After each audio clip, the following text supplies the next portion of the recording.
Increase होने लगेगा, right. ये लेवल धीरे धीरे बढ़ने लगता है, this level goes on increasing, right. But एक टाइम के बाद जाके रुक जाता है। आवाज आ रही बच्चे के रोने की? नहीं यार ये लोग हैं? नहीं आ रही। पक्का ना? हाँ ये तो वो भी रिकॉर्ड होएगी। आ रही है?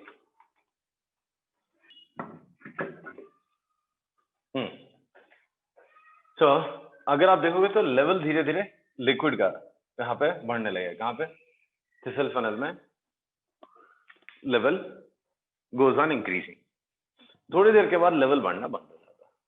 थोड़ी देर के बाद लेवल बढ़ना बंद हो जाता है। तो क्यों लेवल बढ़ना बंद हो गया होगा?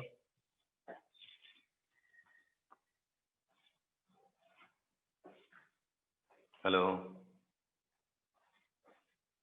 क्या पता। ये इक्विलिब्रियम बन गया। सी आफ्टर सम टाइम इक्विलिब्रियम में सेटिंग। अभी थोड़ी देर पहले बताया था ना। सी तो नेचुरली बढ़ रहा है और बढ़ते ही थोड़ी नहीं जाएगा, बढ़ते थोड़ी नहीं जाने वाला है। थोड़ी देर के बाद क्या हो जाएगा? रुक जाएगा। सॉरी, रुक जाएगा। थोड़ी देर के बाद रुक जाएगा, राइट। तो थोड़ी देर के बाद रुक जाएगा तो रेट ऑफ सेम हो जाएगा क्या? हाँ, इनफ्लो और आउटफ्लो, एक्सोस्मोसिस और एंडोस्मोसिस का रेट यहाँ पे बराबर हो जाएगा, राइट। जितना वाटर अंदर जा रहा है उतना ही बाहर आएगा पर यूनिट टाइम, राइट। हाँ तो अब देखो, आपको यहाँ पे जो प्रेशर है, कहाँ पे? यहाँ पे प्रेशर कितना होगा? इतना है। और यहाँ पे प्रेशर कितना होगा? इतने लिक्विड कॉलम का। तो हाँ बाहर का प्रेशर, एसपीएम के दोनों साइड का प्रेशर क्या है? अलग आ रहा है, नहीं? तो ये जो एक्स्ट्रा प्रेशर इतना जो बिल्ड कर रहा है ना, बस इसी को ऑस्मोटिक प्रेशर बोलते हैं। हाँ We call it equilibrium hydrostatic pressure of the column set up as a result of osmosis। क्या? इस कॉलम, इसकी वजह से जो एक्स्ट्रा प्रेशर आ रहा है, equilibrium hydrostatic pressure of liquid column set up by osmosis, set up due to osmosis। तो osmosis की वजह से जो लिक्विड कॉलम बढ़ गया, राइट। हाँ हाँ, ये लिक्विड कॉलम जो ऊपर बढ़ गया ऑस्मोसिस प्रोसेस की वजह से, तो उसकी वजह से जो एडिशनल प्रेशर बन रहा है, that is known as osmotic pressure. This is measure of osmotic pressure. बना क्यों है, कैसे बना, वो तो बाद में देखेंगे। बट है क्या? तो ये थिसल फिनल में आपने देखा, level of liquid inside the solution increases, या थिसल फिनल के अंदर लेवल बढ़ते जा रहा है, राइट। तो वो किसकी वजह से बढ़ रहा है? ऑस्मोसिस की वजह से बढ़ रहा है। That increases due to osmosis, right. तो उसकी वजह से जो एडिशनल ये जो कॉलम बन गया, उसका जो हाइड्रोस्टैटिक प्रेशर है, that is known as osmotic pressure. या एक दूसरे वे में भी हम समझ सकते हैं इसको। सपोज करो देयर आर टू कंटेनर्स। ऐसा एक कंटेनर है, दो,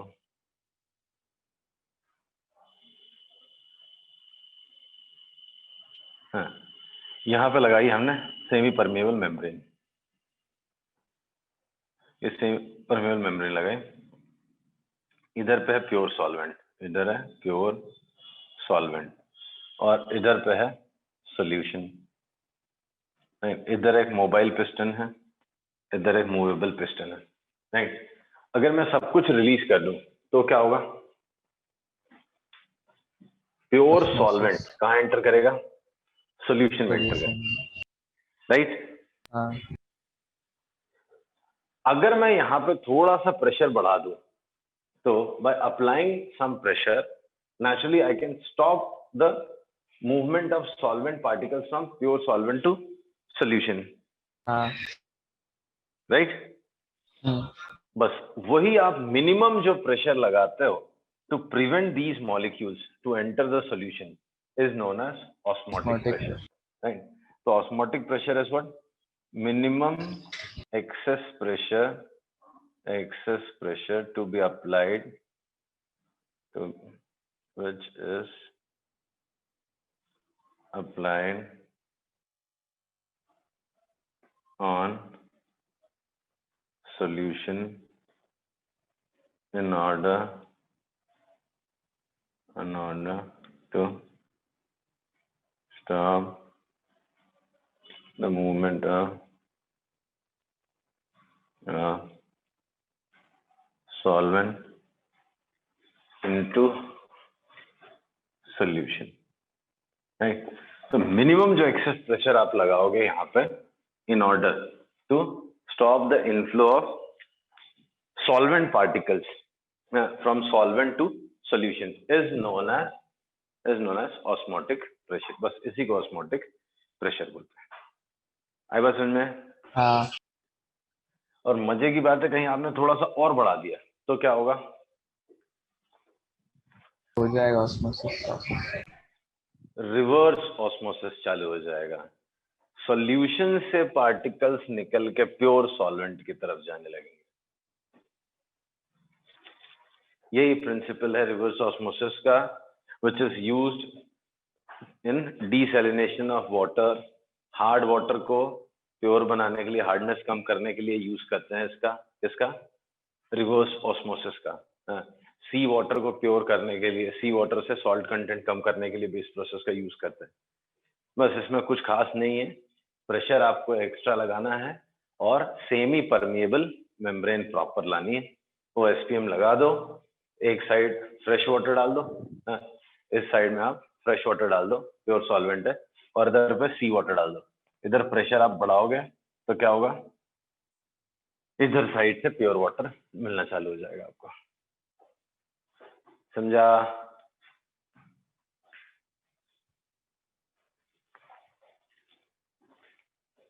हेलो. हाँ सर. तो ये हो गया आपका osmosis, osmotic pressure, reverse osmosis. ठीक है, ये चीजें आपने समझ ली. आप चलते हैं एक्सप्रेशन क्या है ऑस्मोटिक प्रेशर का. तो इतना अपने को समझ में आ गया. अगर SPM separate two solutions of different concentrations, then osmotic pressure is developed. Osmotic pressure is developed.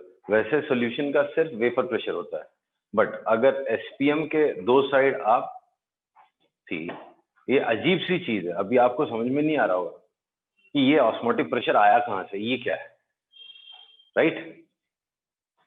Hello. हाँ ये ऑस्मोटिक प्रेशर आया कहाँ से?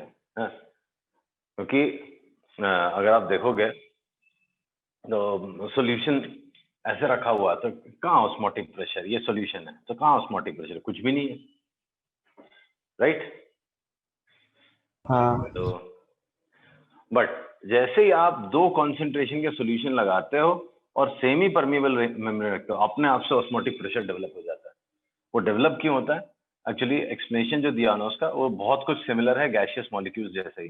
जैसे गैसियस मॉलिक्यूल्स जब मूव करते हैं and when they continuously collide with the walls of the container, they exert a pressure. तो बस यहाँ पे भी उन्होंने बोला ये जो सोल्यूट पार्टिकल्स हैं, these solute particles also continuously collide with the semi permeable membrane. ये सोल्यूट पार्टिकल से जा के इसको टकराते हैं, उसकी वजह से ऑस्मोटिक प्रेशर डेवलप होता है. हाँ सर.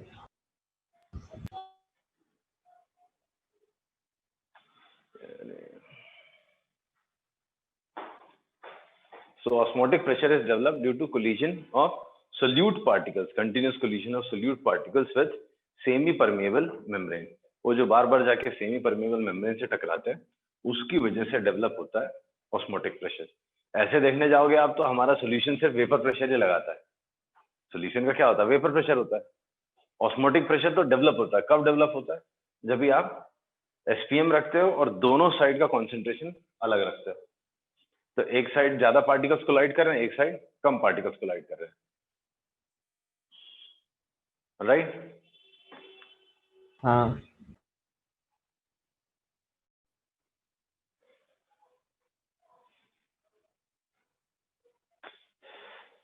यार कभी कभी एकदम ही चला जाता है। ठीक है, so let us measure the let us see the expression for osmotic pressure. तो ऑस्मोटिक प्रेशर कितना होगा? ऑस्मोटिक प्रेशर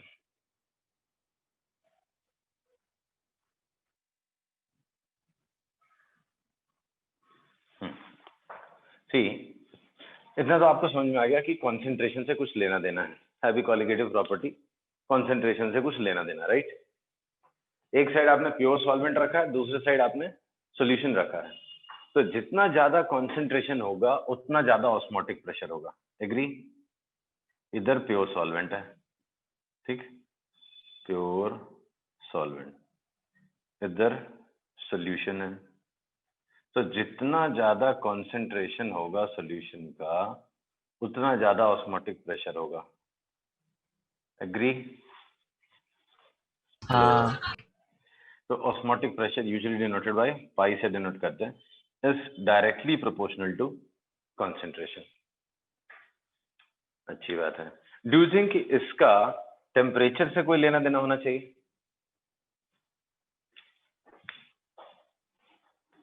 टेम्परेचर बढ़ाएंगे तो कुछ ऑस्मोटिक प्रेशर बढ़ने का चांस है? हाँ प्रेशर चेंज बढ़ेगा, क्योंकि osmotic pressure kinetic energy of particles की वजह से कोलिजन हो रहा है हाँ ना, एसपीएम को जाके हिट कर रहे हैं, उसकी वजह से आ रहा है। तो ठीक है ना, फिर तो बिल्कुल होगा। तो ये टेम्परेचर पे भी डिपेंड करता है। तो osmotic pressure is directly proportional to concentration as well as proportional to temperature, right? हाँ तो ऑस्मोटिक प्रेशर डिपेंड करता है किस पे? Concentration and temperature. तो अगर दोनों को क्लब कर दूं मैं, तो osmotic pressure is proportional to C into T. अच्छी बात है। तो प्रोपोर्शनलिटी कांस्टेंट यहाँ पे जो है दैट इज आर, तो C R T, where R is solution constant, solution constant बोलते हैं, but its value is same as that of solution constant. Value is same as, when value is same as that of gas constant. जो gas constant है ना, क्या value है इसकी? 8.314 joule पर kelvin पर मोल, या 2 कैलोरीज पर केल्विन पर मोल, या लीटर एटमॉस्फेयर में क्या होती है? 0.082 लीटर एटमॉस्फेयर पर जूल पर मोल पर केल्विन। तो ये आर की वैल्यू सेम वही आ रही है। इनफैक्ट आपको मजा आएगा देख के कि ये फॉर्मूला आइडियल गैस इक्वेशन जैसा ही है। देखते हैं कैसे। Pi stands for what? Osmotic pressure. C stands for what? C stands for concentration. Concentration. Concentration क्या है? मोलारिटी है। यहाँ पे जो कॉन्सेंट्रेशन यूनिट यूज करी है वो मोलारिटी है। तो number of moles of solute upon total volume of the solution, right, into R into T. तो ये pi V is equal to N R T. ये तो वही फॉर्मूला बन गया, देखो, P V is equal to N R T, नहीं? हाँ तो ये ऑलमोस्ट वही फॉर्मूला ही है, वही लॉजिक भी है, कोलिजन है, kinetic energy of solute particles की वजह से आ रहा है, वो जा जाके कोलाइड करते हैं, इस वजह से आता है। तो सब ले दे के वही है। फॉर्मूले से और कंफर्मेशन आएगा, P V is equal to N R T होता है, तो पी की जगह जो वहां पे प्रेशर गैस का था वो यहाँ पे ऑस्मोटिक प्रेशर है, राइट? हाँ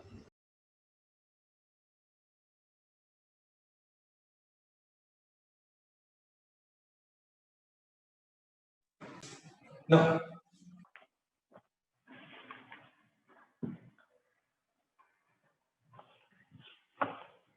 Next is, so pi is equal to what? CRT. right? Pi is osmotic pressure is CRT. C stands for concentration, R is gas constant, T is temperature. अभी ये तो हो गया नॉन इलेक्ट्रोलाइट के लिए. अगर इलेक्ट्रोलाइट होगा तो वांट ऑफ फैक्टर भी आ जाएगा. तो फॉर्मूला क्या बन जाएगा? ICRT. ICRT. अगर वांट ऑफ फैक्टर भी कंसिडर करोगे आप, नॉन इलेक्ट्रोलाइट होगा, डिसोसिएशन नहीं होगा, एसोसिएशन नहीं होगा, तो क्या होगा? Concentration into gas constant into absolute temperature is pi. अगर एसोसिएशन डिसोसिएशन हो रहा होगा तो फिर वांट ऑफ फैक्टर से मल्टीप्लाई भी करना पड़ेगा. क्लियर? हाँ. तो ये कहानी आपके ऑस्मोटिक प्रेशर की. तो इस पे 4-6 क्वेश्चंस करेंगे, फिर 2-4 लाइन और बोलनी है, वो खत्म कर दूंगा. तो चलो ये फॉर्मूले के ऊपर 2-4 क्वेश्चन करते हैं.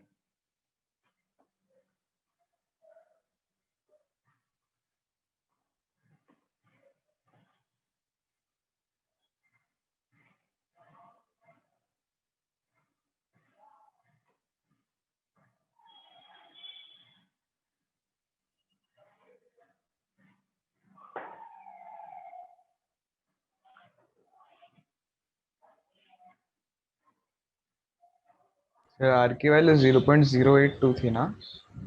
हाँ, वो तो डिपेंड करता है आपको किस में चाहिए. लीटर एटमॉस्फेयर चाहिए या मतलब जूल्स में, मतलब ये क्या होता है, आपको प्रेशर जो है वो किस में चाहिए.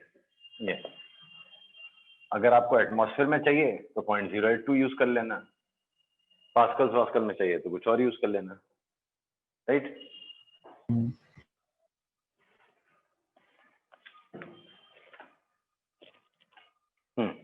शुरू किया. पहला आया 4.9. 4.9 ATM. करेक्ट. करके बताऊं? ठीक. पाई का वैल्यू पूछा है तो CRT, तो C कितना? 0.2. यहाँ पे कॉन्सेंट्रेशन जो है मोलालिटी नहीं है, कोई दूसरा नहीं है. स्ट्रिक्टली क्या है, आपको कॉन्सेंट्रेशन इस फॉर्मूले में मोलारिटी ही डालना है. R का वैल्यू 0.082 हो गया. T हो गया आपका 300 केल्विन. तो अप्रोक्सीमेशन में ये 1/12 है. राइट? बराबर ना? 25 इंटू 2, 5 के आसपास आ रहा. तो अप्रोक्सीमेटली 580. क्लियर? हाँ. Next one, 30% W/V urea solution at 127 degrees Celsius. Sorry, at 300 Kelvin.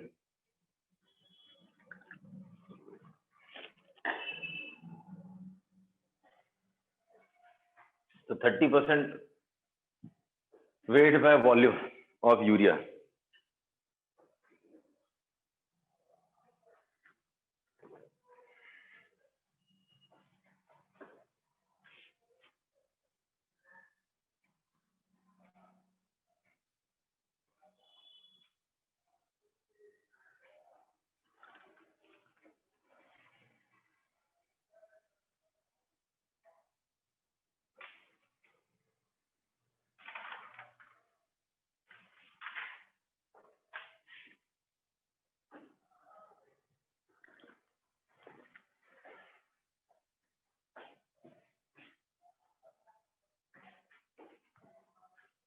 Sir आप बताना. क्या बात कर रहा है ये, तो मुझसे पूछ रहा है. कॉन्सेंट्रेशन निकालो ना, कितना आएगा. मोलारिटी कितनी होगी इन मोल्स? तो 30 ग्राम इन 100 ml. राइट? तो कितने मोल्स हो गए? 30 ग्राम डिवाइड बाय 60. कितने वॉल्यूम है? 100 इंटू 1000. तो कितना हो गया? 5 मोलर.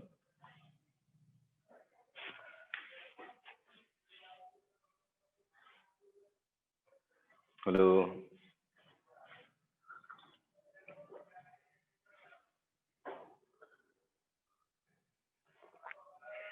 हाँ सर.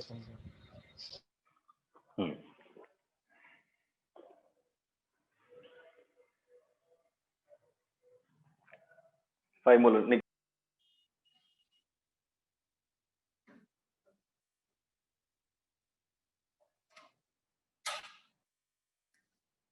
उत्कर्ष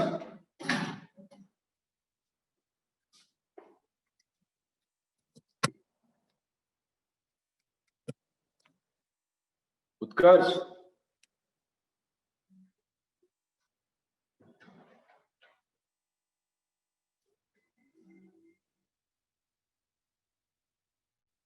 उत्कर्ष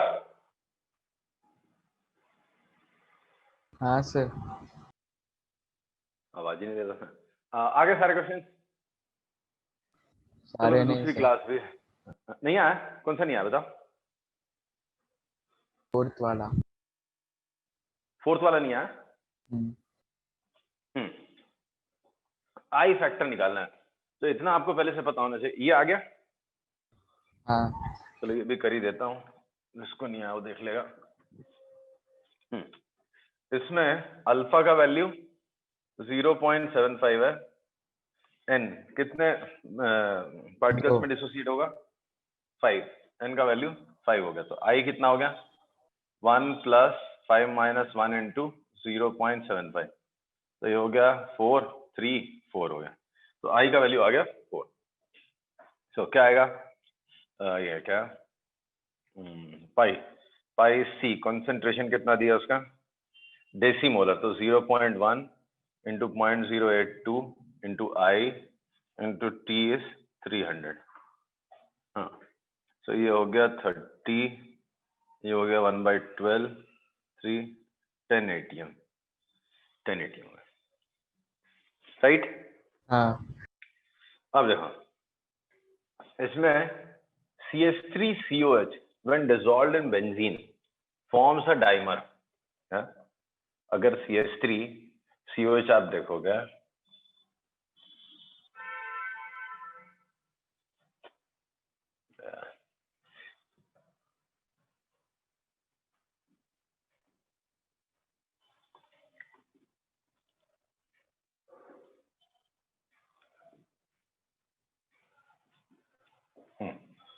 ये यहाँ पे बॉन्ड बनाएगा एक